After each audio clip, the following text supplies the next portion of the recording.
Bueno, buenos días a todos. Gracias por la presentación. Espero que ya hayan bebido el café y estén listos para hablar un poco de matemáticas.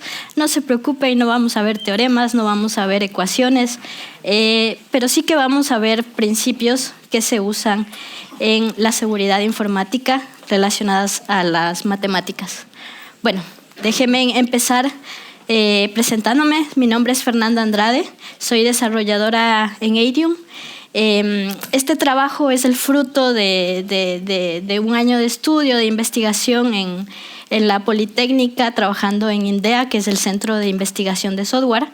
Y de hecho está relacionado a un trabajo que todavía se está haciendo. Y bueno, aparte de eso, yo trabajo con JavaScript ahora todos los días, pero también he trabajado con Haskell. Y bueno, soy ecuatoriana y ya llevo aquí en Madrid unos años. Bien, ahora sí, vamos a empezar y para empezar les voy a hablar un poco de seguridad, un poco de matemáticas, así que vamos, yo sé que si ustedes ya están familiarizados con lo que es la seguridad informática, muchos de estos conceptos los conocen, pero son necesarios para irlos vinculando con las matemáticas, así que si lo saben, un poco de paciencia. Bueno, como ustedes saben, la información se mueve sin esfuerzo a través de las redes digitales. Así es como es el Internet, todas las redes digitales con las que trabajamos. El problema es precisamente eso, que las redes digitales se mueven sin esfuerzo a través de redes que son inseguras. Puede haber personas en el medio que estén vigilando nuestra comunicación y demás. Realmente lo que sabemos y conforme estamos aprendiendo, las redes son inseguras. Y el problema de todo esto es que a pesar de que hay empresas que tienen millones de dólares, todo el dinero del mundo, la gente más brillante del mundo, los desarrolladores más brillantes del mundo, de todas maneras vemos día a día que hay datos que se venden en la web oscura o que simplemente se han robado. Y yo les digo, ¿cómo es posible que empresas que tienen las personas más brillantes del mundo sigan con estos problemas? Y evidentemente aquí no es una cuestión de que nosotros seamos brillantes y escribamos los programas más brillantes. El problema probablemente es cómo escribimos software. Así que el objetivo de esta charla es enfocarnos en otra manera de ver la seguridad, y concretamente usando las matemáticas, porque las matemáticas no tienen errores, ¿verdad? Bueno, alguien muy famoso dijo que realmente el testing, que es lo que usamos en el día a día en nuestra carrera como developers, cuando alguien nos pregunta cómo se aseguran de la calidad, cómo se aseguran que funcione su código, a menudo decimos que es el testing, ¿verdad? Pero bueno, esta persona muy famosa nos dijo que realmente el testing no muestra que haya la ausencia de bugs, simplemente muestra la presencia. Y realmente usar testing para garantizar la seguridad puede ayudar, pero realmente no quita el riesgo. Así que necesitamos otra perspectiva de las que les mencioné.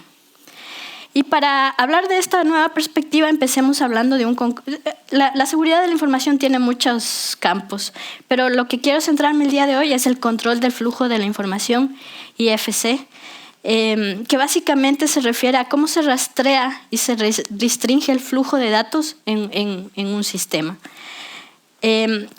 El flujo de la información no es quién tiene acceso, sino hacia dónde fluye, sobre una persona hacia otra.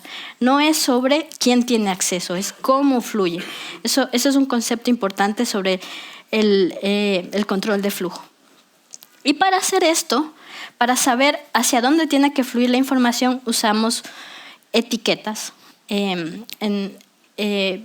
Unas de las etiquetas más famosas que conocemos, de hecho, la literatura está llena de este ejemplo de secreto y público y nos ayuda básicamente a etiquetar la información.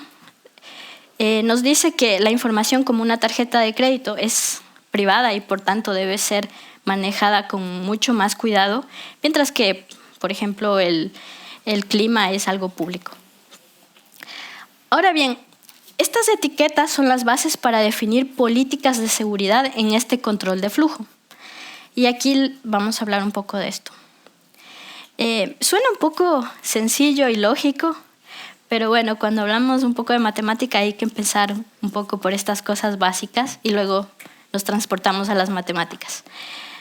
Las políticas de la seguridad nos dice hacia dónde va la información. Hacia dónde va la información cuando escriben o cuando leen. Entonces, imaginémonos, nosotros tenemos la tarjeta de crédito, ¿ya? Y esta tarjeta de crédito, si yo voy a escribir en mi base de datos, solo puedo escribirlo en lugares que son catalogados como privados. Si yo empiezo a escribir mi información privada con mi tarjeta de crédito en una información que está catalogada como pública, ahí es donde empieza a haber los problemas de leaks. Entonces, en este caso, la información puede ser escrita de público a secreto, es decir, no me importa si tú me das información del clima junto a mi tarjeta de crédito, porque bueno, yo tengo acceso a la información tanto privada como pública. Pero lo que sí no puede suceder es que la tarjeta de crédito se escriba en la información del clima. Y esto es lo que no puede suceder, ¿no? De secreto a público.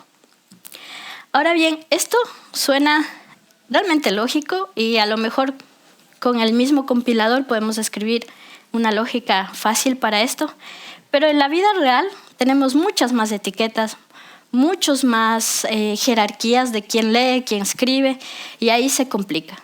Y ahí es cuando las matemáticas nos vienen a ayudar. Bien, entonces, hay un concepto dentro de la seguridad y el manejo del control de flujo, y es que cuando decimos que la información fluye de un lado hacia otro, como de público a secreto o de secreto a público, esto, matemáticamente hablando, lo llamamos relación de flujo. Bueno, tiene más nombres, pero creo que este es el más amigable. Y para pensar sobre esto usamos algo llamado el modelo de la Padula. Este modelo viene de hecho de la época militar de los años, me parece, 70, y nos ayuda a razonar sobre cómo debe fluir la información cuando tienes más de una etiqueta. Y concretamente, este modelo de la Padula es, si ustedes han visto matemáticas discretas, esto es un retículo. No sé si les suena este es un retículo relativamente sencillo, bueno, no tan sencillo, donde la parte de abajo es un conjunto vacío y por tanto a nivel de información significa que nadie tiene acceso a nada, y en la parte superior tenemos la parte superior del retículo, que es el acceso a toda la información. Ya, entonces, ¿cómo nos ayuda? Bueno, hay dos principios importantes del modelo de la Padula. El primero de ellos es que no puede haber lectura hacia arriba. Como ustedes pueden ver, tenemos el conjunto vacío y tenemos arriba información secreta. Si yo por alguna razón no tengo información a nada, yo no puedo leer nada más que nada. O sea, yo no puedo leer hacia arriba de este retículo. Entonces, si yo estoy ubicada en la parte de abajo, yo no puedo leer ni lo secreto ni lo público. Y mientras, si yo estoy en lo secreto, yo no puedo leer, por ejemplo, lo secreto y público. Es decir, este modelo nos ayuda a razonar hacia dónde tiene que fluir la información sin tener que estar pensando por aquí, sino que simplemente ubicamos nuestras etiquetas en este retículo y automáticamente, digamos que es una librería que nos calcula por aquí sí, por aquí no. Concretamente, el otro principio que tenemos es la de no escritura hacia abajo. Hacia arriba es para no leer. Si yo no tengo acceso a nada, yo no puedo tener acceso a información como la tarjeta de crédito. Ahora la otra dirección es la escritura. La escritura, como les dije, no importa si yo tengo una tarjeta de crédito y escribo si yo tengo el clima y lo escribo en lo secreto, porque si tú tienes acceso a lo secreto, en teoría tienes acceso a todo. Entonces, no escritura hacia abajo es lo opuesto. Si tú estás arriba, puedes escribir, si tú estás arriba no puedes escribir hacia todo.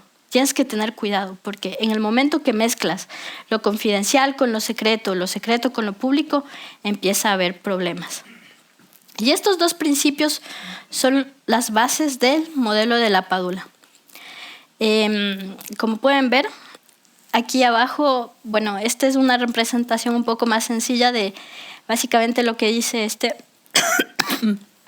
retículo, que cuando fluye la información no podemos leer hacia arriba y no podemos escribir hacia abajo. Y con esos principios nosotros podemos modelar matemáticamente algunos de nuestras operaciones matemáticas. Les hablé de la parte, un poco de matemáticas discretas, el concepto. Y me dirán que esto está muy bien, pero realmente lo que nos importa aquí, si adivino bien, la mayoría son programadores. Entonces dirán, ¿y esto qué tiene que ver con la programación, verdad? Así que les voy a hablar un poco de cómo se aplica esto en un lenguaje de programación fuertemente tipado. Y concretamente para esto voy a usar... Perdonen. Voy a usar Haskell. No sé si alguien conoce Haskell aquí. Muy bien, perfecto. Bueno, si me equivoco no me digan. Y Rust, que también está de moda, así que...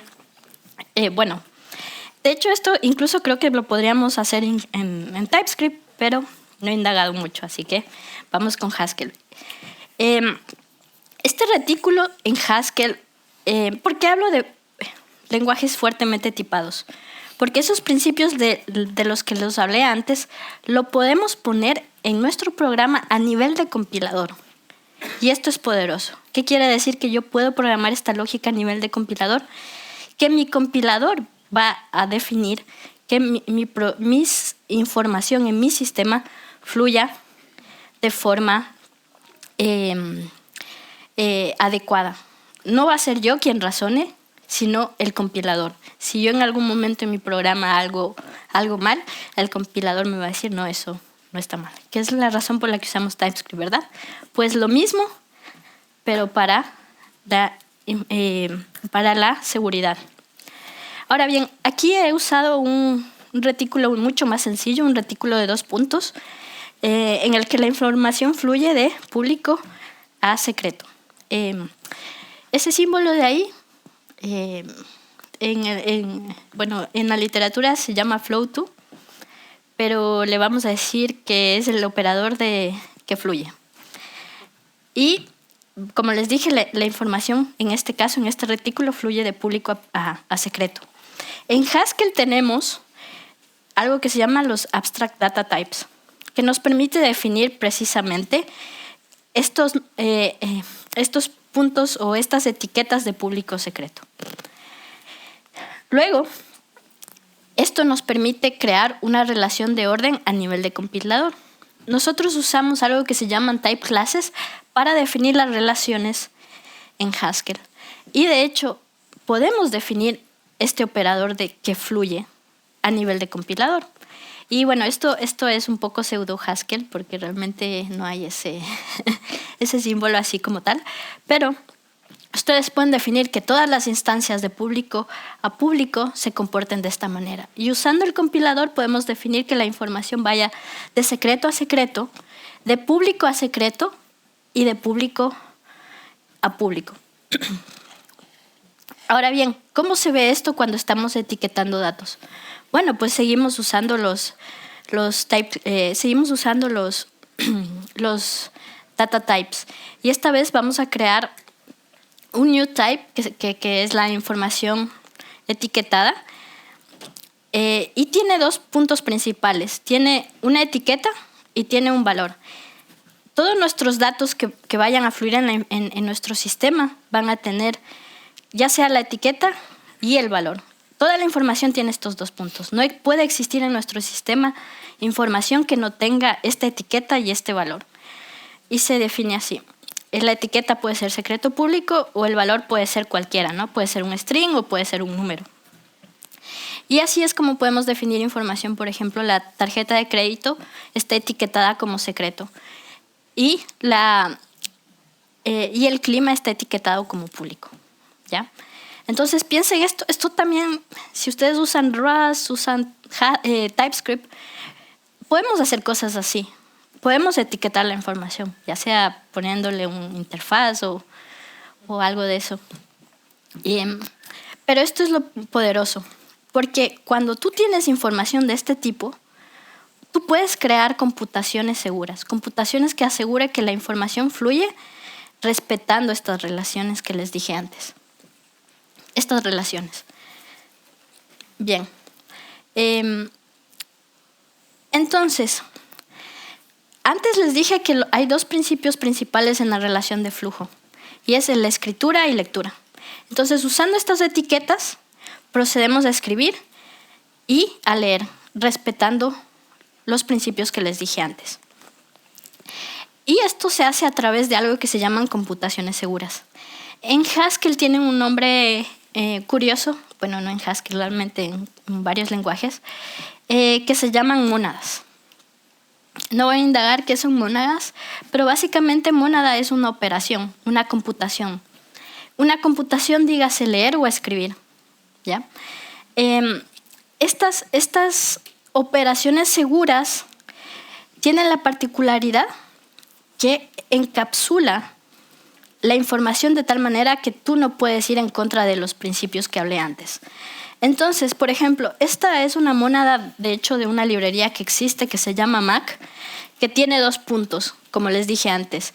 La mónada se llama Mac, porque así se llama aquí, pero una mónada puede ser en TypeScript o en Haskell maybe, either, si están familiarizados.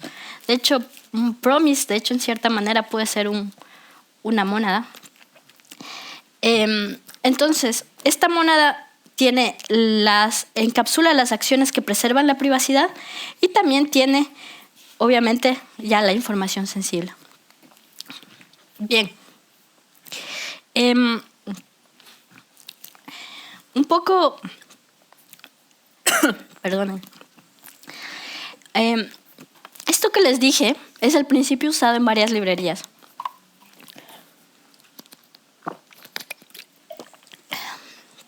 Tenemos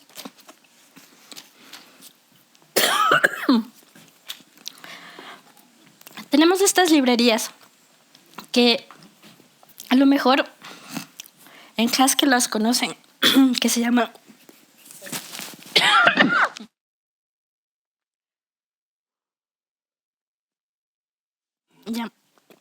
en Haskell a lo mejor las conocen, LIO y Mac. De hecho, estos conceptos nacieron a partir de estas 2 librerías en Haskell. Sin embargo, estos principios se han ido a otros lenguajes de programación y de hecho pueden encontrar estas librerías que usan estos principios en lenguajes como JavaScript, JSFlow, JSCode.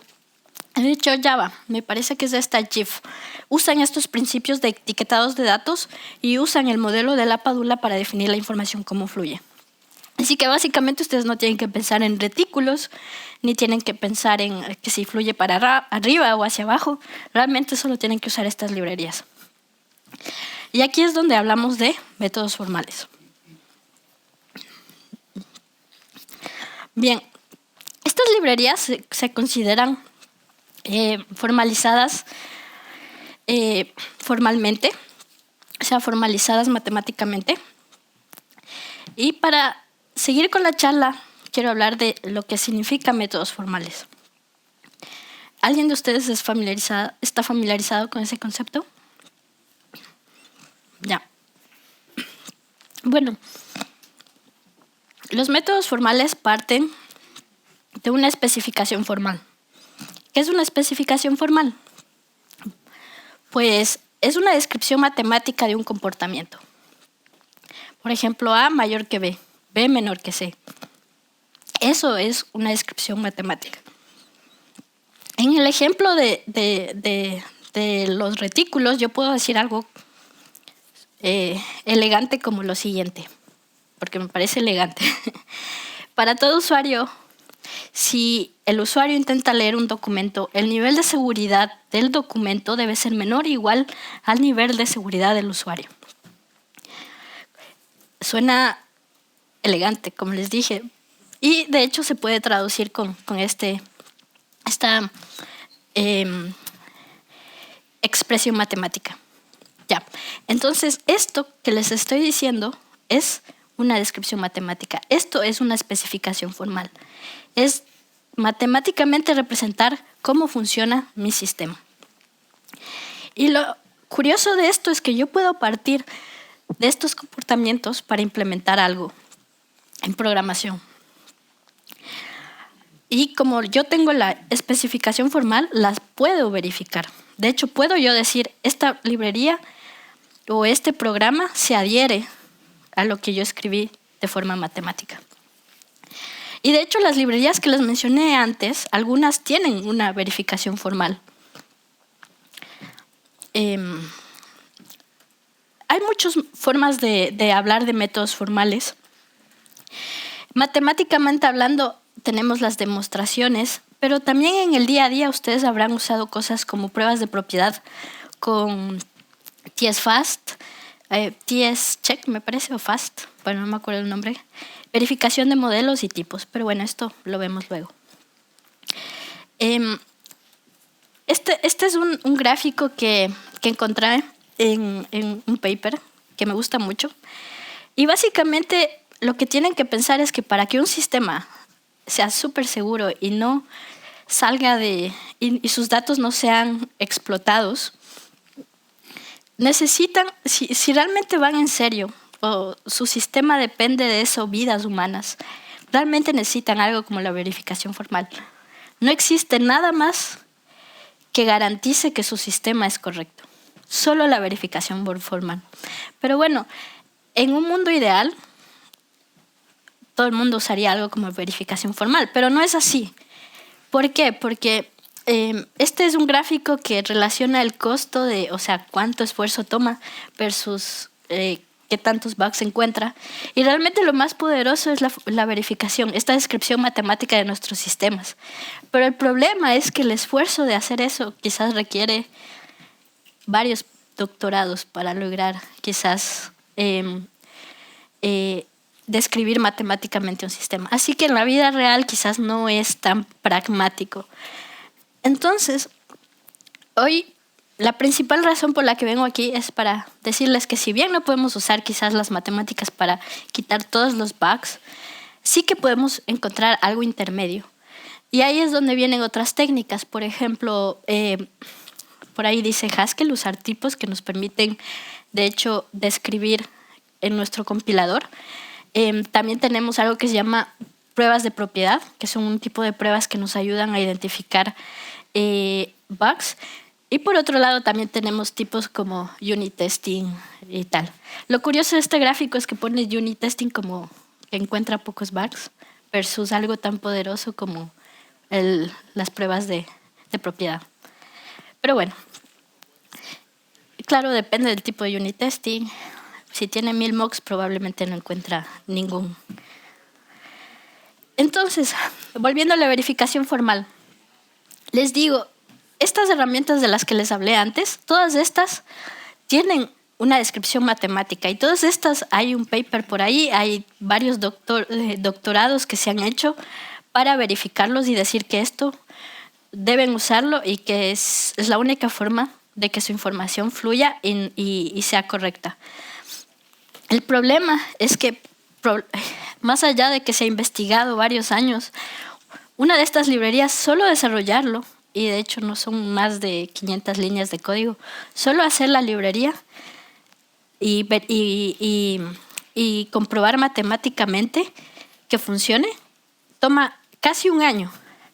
Y ejecutarlo, o sea, decir, yo hago un cambio en mi librería y ejecuto a ver si está bien de acuerdo a la especificación formal, 5 horas. Imagínense si nos quejamos de TypeScript, pues esto le gana. Entonces, de nuevo, la verificación formal es probablemente hacia donde nos vamos y ahora hay muchas escuelas que intentan usar la inteligencia artificial para mejorar todo esto, pero si bien no lo vamos a usar en nuestro día a día, mi objetivo el día de hoy es que ustedes conozcan este concepto y que cuando busquen una librería allá afuera, cuando lean un tema, si ustedes leen algo sobre verificación formal, significa que está viniendo de algo matemáticamente comprobado. Y si bien no lo van a usar o lo que sea, ustedes ya tienen los fundamentos para saber qué herramienta elegir. Ahora bien, hablemos un poco de casos de éxito.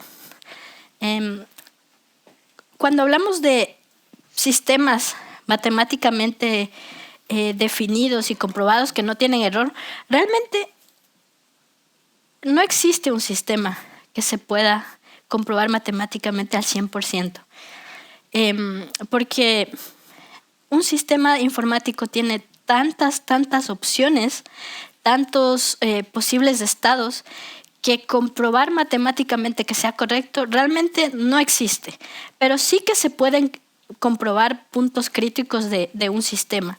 Y concretamente, por ejemplo, existe este compilador de C que se llama Concert, que ha sido verificado matemáticamente, completamente.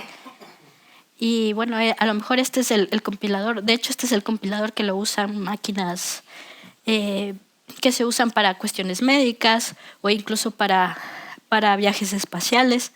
Porque realmente si vas a mandar a alguien al espacio y de eso depende su vida, necesitas asegurar que no haya ni un solo bug, incluso a nivel de compilador.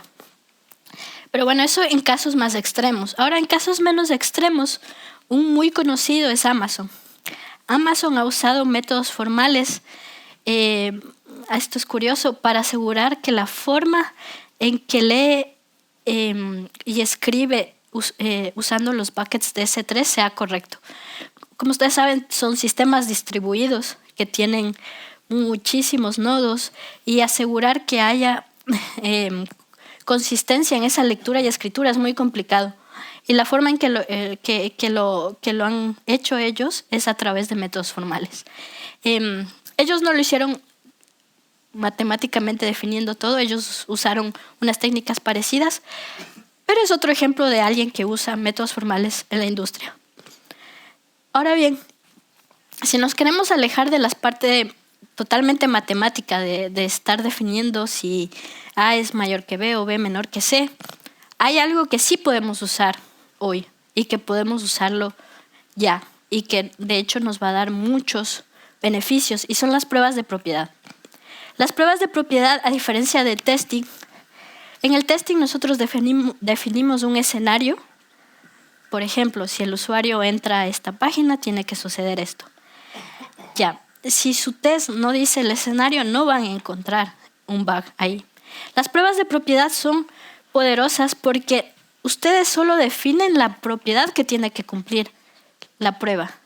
Y automáticamente las pruebas de propiedad generan muchos casos, generan miles de casos. Y ahí encuentra errores. Y de hecho esto lo podemos usar en lenguajes como JavaScript, como es FastCheck, que es una librería de pruebas de propiedad. En Haskell tenemos QuickCheck y en Python tenemos hay hipótesis que está ganando popularidad. Ahora, casos de éxito. Aquí, si bien no se ve tan bien, todos estos son pull requests. Si ustedes lo pueden ver, todo esto son un pull request en un repositorio de un bug que ha sido resuelto gracias a las pruebas de propiedad. En muchos casos, estos bugs existían y nadie se dio cuenta hasta que corrió una prueba de propiedad y lograron resolverlo.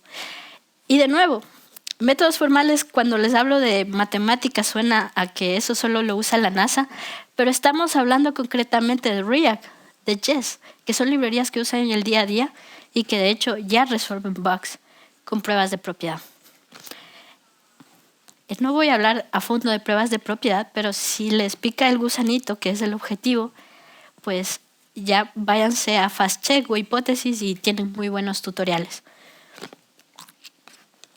¿Ya?